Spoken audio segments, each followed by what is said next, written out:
Hello, everyone. Welcome back to a new episode of the Spiritual Inspired Show. I am your host, Claudiu Murgan. For previous episodes, please visit spiritualinspired.ca or our network or our YouTube channel. Today, I have a returning guest, Flowing River. Flowing River, thank you for joining me. Thank you for having me on the show again. It's a pleasure and an honor to be here. It's been a while, I think about 3 years. You took some time off from going online and sharing your artistic creations. I know last time we met, we discussed about your poetry and your paintings. So, what were you up to since we last met? Yeah, a lot. Life continues to evolve, and I also went to your site. I saw you're evolving as well in the community and the space that you're exploring. And I think that naturally we continue to find how our petals can unfurl and share that beautiful divine expression fragrance in our lives. And I think the way that I was drawn to that is actually getting connected to my current spiritual teacher, who really showed me that spirituality can be so simple and so easy. And it was so simple that I almost missed it. There's like this other podcast, it's called like the concept is Buddha pumping at the gas station. Like, would you even recognize if Buddha was pumping gas? Or would you think like, oh man, that guy, he's just wearing some weird robes and he doesn't look like he can offer me anything. Like he doesn't look like me. Maybe there's some unknown fear to communicate with this person. And I'll illustrate this with a story of when I was in high school. Um, and when I was in high school, Facebook was very big, and one of my friends put up a status on his feed that he had this quote, a quote about enlightenment, and the person at the end that he quoted was Buddha. And in my infinite wisdom, when I'm a high schooler, I send a message back on that post, and I say, why is everyone quoting this Buddha guy? Like, who cares? Who's Buddha? Like who is that guy? And I didn't realize until much later that, oh wow, yeah, we should be paying very close attention to whether it's Buddha or a different enlightened sage on the path that is sharing how we can reconnect back with our true selves and remember our natural state, our true essence. So it's just a beautiful full circle moment for me, because I almost missed my teacher as well when he came into my life, also through Facebook, very interestingly. But he followed me, and I went to his page because he had an interesting name, Bahador Sangjee. And I went to his page and I saw just a beard and a turban and a business suit. He had some very simple sayings on his Facebook page. Be compassionate, love thy neighbor. And you know what I said in the moment? I said, this is so simple. I'm on like 12D. I'm like intergalactic. Like, we're going to complex systems and things like this. And I left. I just left the page, didn't do anything.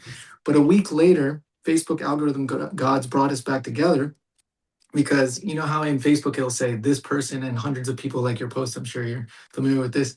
His name popped up. I don't know why, but his name and so many people like this post. I said, there he is again. Let me just click and see again. Same thing. Nothing changed. Still simple, still humble. And I was just leaving. But just like you're leaving some e-commerce shop, there's a pop-up. Hey, before you go, sign up for 20% off in our store. But that pop-up was in my intuition. And the intuition said, hey, before you go, just send him a message. And I have no idea where or why. But I was far enough in my path at that time that I said, okay, I trust that. I just sent him a message. And from there, the relationship began. And the teaching was also very simple as well. And for me, what works for me may not work for another person, but this is what I found that worked for me, was that simply digging in one hole, in one spot, over and over and over again. Because last time I spoke with you, I was probably just coming into this transition, and I was digging a lot of holes in a lot of different places. And when I look at that metaphor, it's like, okay, cool. We're having fun experiences. We're going over here, or maybe there's a diamond over here, maybe there's an emerald over here, and then maybe there's, this over here. That's great. But I wasn't going deep enough in one spot to really um, connect to what my soul was longing for. And when I started this practice, which is just very simply mantra meditation, one mantra over, over, and over and over again, just slowly, ever so slowly, you're just digging in one spot. So I always tell people, whatever the one thing is for you, do it with all your, love, devotion, and um, by the grace of God, the flowing river will merge into the ocean. Yes, and I think we are all making at one point the same mistake of digging many, many holes, looking for that nugget of wisdom. But as you said, we don't dig deep enough, and at one point we stop and we evaluate what we dug up from these holes, look at the content, sieve it, and then we choose whatever is best for us at that particular moment and we keep pursuing it. Absolutely. And I did that for many years. And, in the West, we call this like rainbow path because we're taking a little bit from here and a little bit from there. And you take the best of the best and you leave the rest of the rest and you kind of make your own way, right? And it feels like my own version of spirituality, my own connection. But as I went deeper in the path, and that's totally okay. Like if that's the experience you wish to have and you wish to go for, by all means, please enjoy. But as I went deeper in my personal spiritual journey, I realized, wow, there's actually people that have walked all the way up the mountain. There is people that have already achieved. So when you go to a mountain, let's say, what's a famous mountain in your region? We don't have one. We are pretty much flat in Ontario on the west coast. We can have Okay. Mount Shasta in Washington. Okay, Mount Shasta. Everyone knows Mount Shasta. That's in spirituality because they say Mount Shasta is the root chakra, correct? I Yes. believe. Yeah. So a lot of people have this belief around that. And Mount Shasta is a massive mountain there in Northern California. And when you go to Mount Shasta, you can walk up the trail that will take you up the mountain, or you can go into the wilderness and try to create your own trail. You can imagine which one will be more simple or easy. And the way my teacher explained this to me, he said a metaphor that one day a sage was walking down the side of a mountain and he saw a group of men deliberating. And in this group of men, they were saying, oh, they were traders and they had to go to the other side of the mountain to trade their goods. And they were arguing, should we go over the mountain, which is the fastest, the easiest way to go directly through the mountain, right? But it's also the most dangerous. And there's steep cliffs, there's changing weather, there's, mountain lions. Or they look down the side, oh, I can go down the valley and it's so flat. It's right next to a river. It's nice, but the mountain range was so long they could not see the end of it. It's safe, but by the time they will get there, maybe they're old men and already and they can't sell their wares. So as they're debating, up, down, around, the sage is gently walking down the mountain and he says, "What seems to be the problem?" Right? And they tell him what their dilemma is. And the sage says, well, if you wish to go up this mountain safely and across, I have been up this and down this mountain 1,000 times, so many times that my footstep is etched in the side of the mountain. All you have to do to make safe passage is put your foot right where I have stepped. And I said, wow. And for me, this is like the perspective that not my way of trying to make it through the mountain or over the mountain, but the recognition that somebody has already done it. And if I so choose, I can just follow in their footstep and you will achieve the same result as them. So it's very important. I realize it's very important where you get your teachings from because wherever that teacher has landed on the mountain, that's as high as they can take you. So, Exactly. that this was very profound for me in that moment. Yes, and you've worked with hundreds of startups and build marketing systems. So, what did the business world teach you or taught you that spiritually later confirmed or challenged? Yeah, and I do come from like 19 years of a digital marketing background in business, and um, business was very interesting.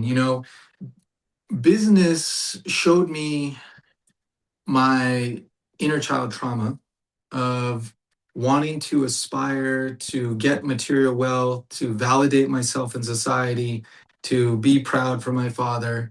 Everyone has their own story and things like that. But business really exposed that because it's this thing that, yes, we all get to participate in. It's my business, but your goal is always just over there. Like, you're like, okay, our goal is 10,000. Our goal is 100,000. Our goal is a million. Whatever it is, once you get to that place, the goal moves again. And so it showed me that in business, it's a certain mindset versus spirituality. And that I had to divide the two. And one is like spirituality, complete heart based, seva, dharma, giving everything for free. You know, if you look at the enlightened, Jesus, he didn't charge one penny. Went all over the world, worked tirelessly, endlessly to help heal people. Didn't charge a penny. Buddha, 40 years, every year he set up a new retreat center, right? Went all around the world preaching to come find your peace. Didn't charge a single penny. Guru Nanak Dev Ji did the same thing, 25 plus years traveling, spreading the message of oneness. These beings show us what Dharma and Seva is, how to serve selflessly. But business, there's a transaction, right? And there's an energy exchange. I'm doing this for you, and you're doing this for me. But it showed me my shadow side. It showed me, oh, I'm trying to take something more maybe from somebody else or try to um, get an advantage. And in business in the West, this is honored. This is like, wow, you're so smart. Good job. There's a list, the top 10 billionaires. You want to be on the list. You want to rise up the ranks. And this is how you're better, you're stronger, you're more respected, apparently, allegedly, to certain groups of people. This is an elevated concept. But if we follow that as a society, we can see what happens. There's a small group that wins and a large group that seems to suffer. So we have to find a balance of how can we bring spirit back into business. This is what business really taught me, is that, wow, this mentality, this belief system is so disconnected from harmony, so disconnected from the circle of life. Um, Also, it was a great opportunity to learn many useful real world skills of how to deal with the world. Why do I say that? Is because the whole world is not on this concept that we're talking about right now. So you almost have to have like a light switch. The way it kind of comes to me now is like the famous saying that the mind is a terrible master, but it's a wonderful tool. So when in our lineage, we'll say, be in the world, but not of it, right? And many lineages will say this as well. And the concept is, how can you navigate through the world with grace? Use your mind as a tool. Okay, I'm not just going to go into a place absent-minded. If there's some sort of real threat or danger, I must assess that, analyze it with my mind, whether it's physical or to my business or my well-being, my spiritual well-being. Analyze that and make the proper decision in that moment. Because some people advocate, oh, just surrender, surrender, surrender, surrender, surrender. But in my experience, it's, what are you surrendering to? Are you surrendering to the world, or are you surrendering to the divine? Right. And you'll know when you surrender to the world, because it will cause great suffering. And when you surrender to the divine, it will cause great relief. You'll say, yeah, that wasn't easy, but wow, expansion, love, light comes, and you say, thank you. So it's a good way to understand that concept, because that concept is very prevalent. And I think that business is one of those things, like Maslow's hierarchy of needs. You need some base things before you can really even have the honor of walking your own spiritual awakening. Because in this world, it's so transactional that I look at it, it's like to spiritually awaken, it takes time, it takes money in some cases.